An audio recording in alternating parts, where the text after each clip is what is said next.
પપ્પા, કાલ મારા સ્કૂલમાં ફંક્શન છે ને બધાને વાલી આવશે, તમારે આવવાનું છે.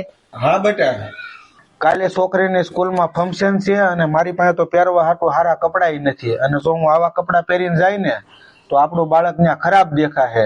ઈ તમારી વાત સાચી, પણ જો ત્યાં બધાયના વાલી આવશે અને તમે નહીં જાવ ને તો આપણું બાળક તરી જાય અને અંદરથી એકલું થઈ જાય કે મારા પપ્પા જ ન આવ્યા એમ. એટલે તમે જઈ આવજો. સારું, તો હું જઈ આવે. પપ્પા, તમે મારા સ્કૂલે કાલ કેવી હાલતમાં આવ્યા હતા? ફાટેલા કપડા, તૂટેલા ચંપલમાં. આવી હાલતમાં મારા સ્કૂલે કોઈ દી નહીં આવતા. બટા, તને ખાલી તારા પપ્પાના ફાટેલા કપડા ને તૂટેલા ચપ્પલ જ દેખાણા, બીજું કાંઈ ન દેખાણું.